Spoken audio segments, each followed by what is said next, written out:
All right, so I'm Devin Donnell, and this could be our assessment for new members. It's something we work with mostly general population, and so this is just a way for us to check their mobility, their their flexibility and some strength, and then give them a tool to work on any area they may be deficient in. We use reflexive performance reset as the first thing we do in order to go ahead and try to fix some of those areas if we can. And it's just a series of rubbing and breathing to go ahead and help people move a little bit better and feel a little bit better. It was created by Cal Dietz and J.L. Holdsworth. So there isn't really a lot of evidence on it, which makes it kind of hard for like reliability and validity, but there's a lot of anecdotal stuff. And as someone who uses it, it's kind of surprising some of the things I've seen myself. So one of the first things we want to talk about is diaphragmatic breathing. Now some people get this confused with deep belly pushing out breathing only. We're going to focus on getting the belly going, but we want to create it into a wave. All right, so as you breathe in, you want to make sure we're starting from the belly and bringing it back up. And so don't worry about if you're not a little chunky, it is what it is. You know, like go ahead, just kind of breathe in.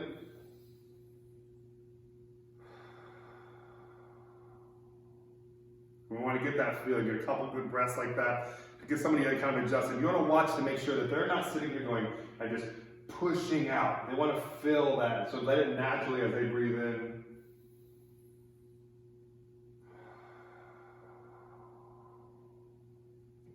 Now once they're comfortable with that and you feel comfortable with their ability to breathe without having to force air out, then we'll go ahead and move into the rubbing.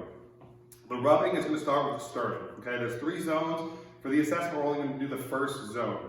So we're going to make a fist and you take your thumb and we're going to go down the sternum. And on the sternum, we're going to rub pretty aggressively. You want them to do it because they know their tolerance.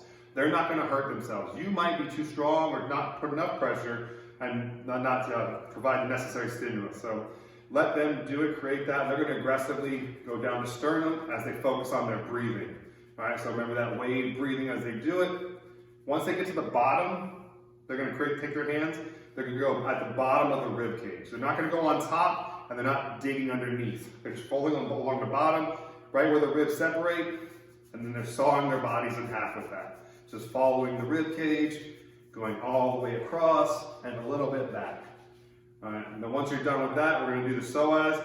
Keeping in mind, you're not actually touching the psoas, it's too deep, but that's just the area that this is focusing on. So go to your belly button, about an inch or so out, an inch or so down. Then you're going to push in, and then you're just going to rub around. Okay, same thing, focus on the breathing. And we want to spend about 20 seconds in each of these areas. And then after that, you're going to go back, take your thumbs, at a soft spot in the back of your head, and you're going to rub in, and you're going to follow your skull all the way around. And you're going to come back around, you're going to get to this pressure point right under the ear, you're going to follow it all the way into there. You're going to press in there, and it's not comfortable, and that's why they do it to themselves. They know their pain tolerance, and that'll be it. All right, so with the person we have demoing, we're going to do an assessment. We're going to check their hamstring flexibility, then we're going to check some hip extension, mobility, and some hip extension strength. And then from there, we're going to do the RPR and then reassess to see what areas we've improved on for that individual. All right? All right, so for this, we have my beautiful wife. All right, so we're going to do, before she does any of the RPR, we're just going to assess, like I said, her flexibility of her hamstrings. They're going to have a rollover, we're going to check her hip extension, mobility, and then the strength of it. So all we're going to do from here is going to go ahead and passively raise. You can see her face tiny. There's a good amount of resistance right here. So she is not very flexible. All right, so then we'll go to the other one. All right, then we'll come up. A little bit better. I could probably force a little bit more out of that, but it's pretty tight. I can feel it. So we're going to have a rollover. We'll give her some credit. She did squat yesterday, so whatever. All right.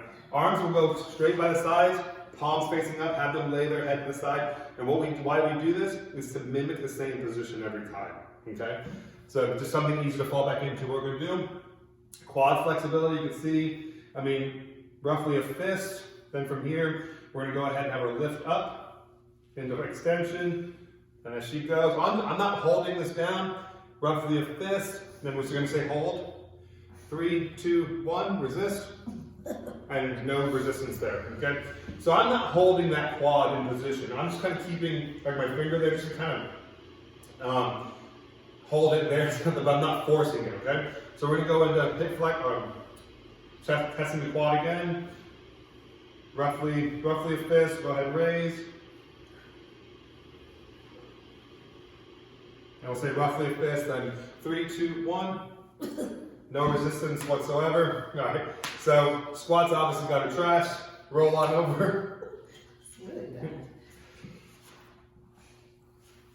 All right, so then from here, she's gonna lay down, she's gonna be in her position, and she's gonna go through that series 1 that we talked about. So let's go ahead and get 3 good breaths in. Remember, filling up through the belly first.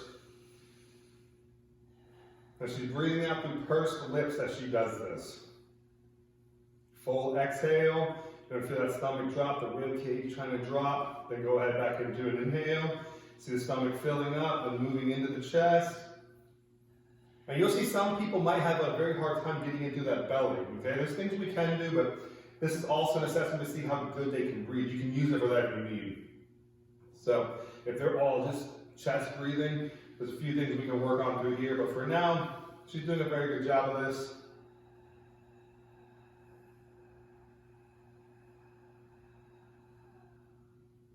Good.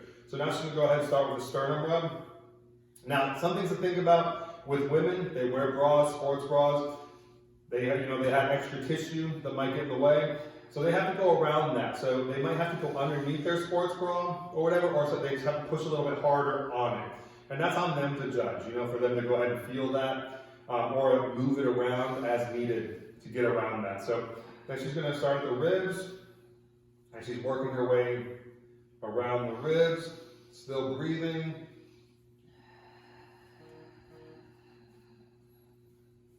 And once she's done with that, she can go to her psoas, belly button out an inch-ish, down an inch-ish. When she's rubbing, still focusing on the breathing. So you want to make sure through this whole process you're reminding them about the breathing.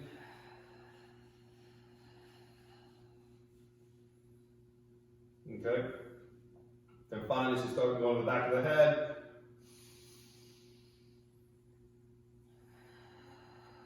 And you're just following the skull all the way around, and you go ahead and do that pressure point behind the ear.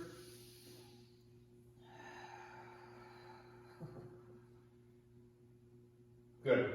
Then from here, so just go ahead and relax. We'll chest the hamstrings again. Ready? 1, 2, 3. So you can see she's got a few more degrees of movement.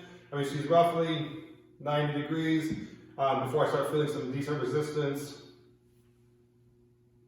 Same thing, this one a little bit worse as far as it's better than it was originally, but it's not as good as the right side. So you can identify any kind of imbalance on tightness there. She's gonna roll over. All right, so she's gonna bend her knee. She's got everything lined up just like she was before. Bend the knee, we're gonna check the quad. All right, so a little bit smaller, it was a fist before, so you go ahead and raise. You can see a little bit, she's probably got a few more inches, and then ready, resist, 3, 2, 1. Okay, so she has a little bit more strength there, not a lot, so we're gonna go ahead and raise back up, there we go. Same thing, a little bit better here, raise up. She got a little bit more hip extension on here, then she's gonna brace, ready, 3, 2, 1. And there you go, so you can see, go ahead and relax. You can see from here, you're able to go ahead and assess. Now you can see she got a little bit more mobility where before, if she was able to raise her leg up really high, then mobility may not be what you want to focus on. But for here, she couldn't raise her leg up really at all. So we want to go ahead and see if we can get her some more mobility, which we did. Now she's a powerlifter, so she's already plenty strong. So sometimes giving her mobility to be able to do things like her squat a little more comfortable is the goal.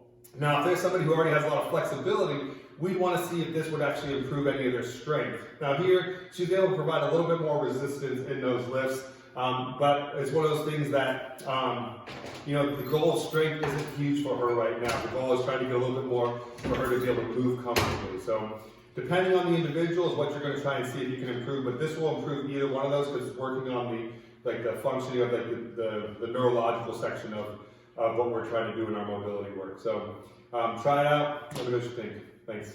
Some of the explanation made by Cal Dietz and JL, and this is from the RPR handbook, so I can't share the whole thing, but I can share slides from it.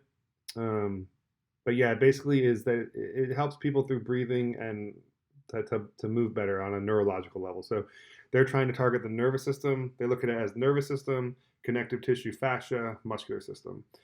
And so they're talking about like trying to fix the connective tissue and the fascia or the muscular issues prior to addressing the nervous system is kind of like a wrong order. So they're trying to get the nervous system first. So um, that's what they're talking about. So the idea is that when you can address that, then all the other things become a little bit more effective. But their approach is that RPR should be the first thing you do. And some of the evidence, like Cal Dietz has worked with some Olympic hockey players, and they were doing some testing. The individual was consistently at 160 beats per minute. They did some RPR, and he consistently stayed in the 140 beats per minute. They had an Army Ranger who had trouble sleeping. A lot of military personnel have trouble sleeping.